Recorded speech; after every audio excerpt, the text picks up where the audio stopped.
One of the reasons that we moved from the UK to Malaysia as a family of four was because we wanted it to be a little bit easier, inshallah, to be a Muslim. Because for us, as a family of Muslim reverts, we've actually found it quite difficult at times to be Muslim in the UK on a very granular level.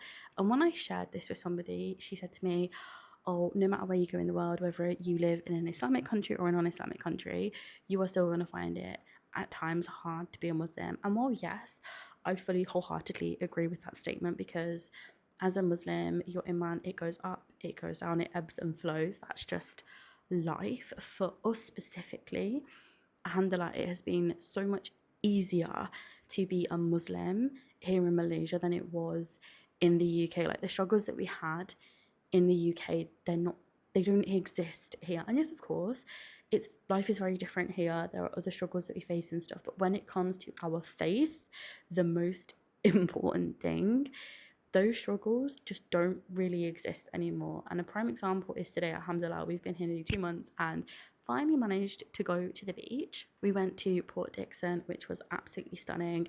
And when the Hijra time came, we was like, okay, we need to go and pray. Now, in England, when we was going out and about, we had to plan our lives around prayer time, because it wasn't very often that we'd be able to go out and actually find somewhere to pray. Like a lot of the times the mosques wouldn't be open for us to pray in, or if they were, like maybe the women's section weren't open, or maybe we weren't even near a mosque, because there aren't that many where we used to live, or in the places where we used to, do things and do our hobbies and stuff. So it would always be a matter of, okay, where we're going, is there a place that we can go and find somewhere to pray, like in a staircase, in a hallway? Can we take a bottle of water with us and our travel prayer mat? And often we would literally be in a car park, we would open the car door, we would do using the bottle of water, and we would literally put the travel prayer mat down and pray in the car park. And that was super difficult, even for like my husband as well, with like work. Like he had to sit down, he had to have a meeting and say like, hey, like these are my prayer times, I need to have time out for prayers, I need a place where I can pray, and I also need to be able to go to Jummah. Obviously it didn't inconvenience anyone else, but it's the fact that like he had to make arrangements and accommodations, and it wasn't always easy to do that. Even for Jummah, like it wasn't always easy. All of the Jummahs like were at slightly different times and stuff like this, whereas here those struggles just don't exist. So we went to the beach, Duhur prayer time came, and all we had to do was walk like a minute, not even that, maybe 30 seconds, and there was a prayer room which you can use right next to the beach. And this is the case in so many places. And even better than that, there was like a toilet, there was a shower, you could go and pray like once you've done ablution. And if, say for example, what you was wearing wasn't appropriate to pray in, there was telekung, so that's like a prayer set that was sisters here, which is what I'm wearing now. It's like a kind of really long khimar that covers your arms and then a skirt as well, and they have them there so you can come, you can wear them, you can pray, and then you can leave. But this is the same everywhere. Like there are multiple prayer places where I work, in malls, in grocery stores, in restaurants. Like we went to one restaurant and we didn't realize the time, and suddenly it was Maghrib time, and we were like, okay, we need to pray. Literally one side there's the bathrooms, the other side there's a prayer room with ablution in.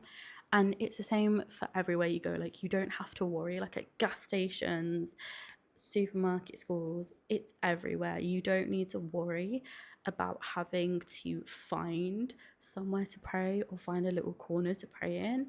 And for us, that's like the biggest reason why we moved, is so that we can feel closer to our deen, so that our lives can kind of revolve around our deen and strengthen our iman. And that was really hard to do in the UK, where so much of everything around you is actually created to go against your religion. Like for example, the closest shop to our house when we lived in the UK was a Betfred, was a gambling store. Here in Malaysia, Malaysians are actually not allowed to go into like casinos or anything. Like in foreigners are, but the reason Malaysians aren't is because it's an assumption that you're a Muslim, so it's just not allowed. And it's the little things like that. It's the little things like, for example, alcohol is sold in different sections so that you can still get it. But like, for example, if you go into a convenience store that has drinks and juices and fizzy pops and coffees, and then there's an alcohol section, the doors are like covered. They're not see-through, you can't see in them. And like, for example, if you go, we went into a shop today and we got a drink and they had everything in there was like halal.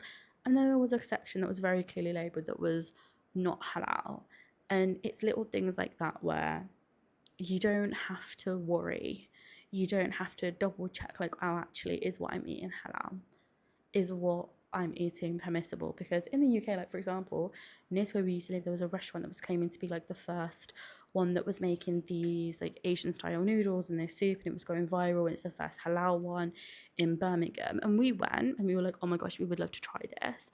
And immediately on the menu was pork. And I'm like, well, how can you be halal when the restaurant was very, very, very small kitchen? It is highly unlikely, unless you are super strict, that actually anything that touches the pork or any of your ingredients that's not halal is going to be separated from the chicken, because they literally had one thing on their entire menu which was halal, and it was the chicken. Everything else was impermissible because of its ingredients. And that's one of the reasons why we moved.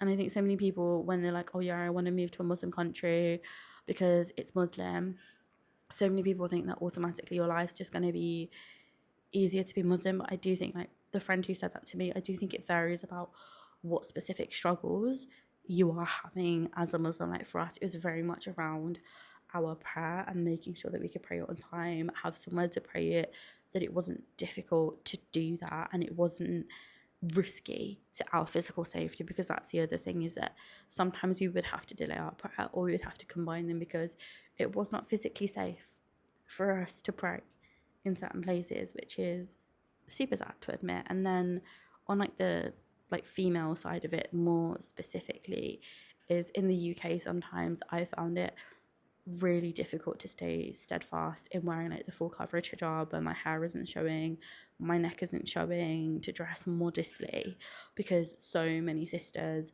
aren't dressing modestly, because there is no representation at all. There's no like media marketing, there's no models, like it's very few and far between that you will actually see a Muslim in adverts. And even then, if the Muslim is in an advert, they're not always dressed super modest. Like I've seen before, like advertisers, like business fashion businesses use Muslims, like a girl in a hijab, but she's wearing a bodycon dress, and it can make it so difficult to try and dress modestly when everything around you isn't.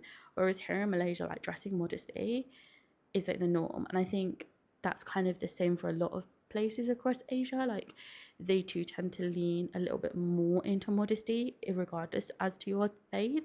And it just makes it so much like easier, because yes, of course, there's still sisters here who don't wear their hijab and they don't dress modestly. But when you are surrounded by the majority of sisters who are, when you are surrounded by marketing and billboards and stores that show like Muslim sisters dressed modestly wearing full coverage hijab, for people like me who, it's a part of like being neurodivergent and having ADHD, like I do subconsciously like tend to follow other people. It makes it so much easier to say like steadfast, to be in your faith, not obviously just for the sake of Allah, but for the sake of my kids. I've got a little girl and I want to be a good example to her. So if you are thinking of moving abroad and you're wondering, is it actually worth it? Like, is it going to make it easier to be a Muslim? I think that answer, like yes or no, depends on you. For us and our specific circumstances, 100%, it has made it easier to be Muslim. However, you may have other difficulties that you face that may not be answered by moving to a Muslim country. But I think that is a whole other question and other conversation to have. But if you guys have any questions and you want me to talk about anything, please let me know. But I will be doing another little vlog on our whole little day trip to the beach, because Port Dickson was absolutely stunning. However, I may not mention the beach because I'm very sorry, but some things do need to be gay kept.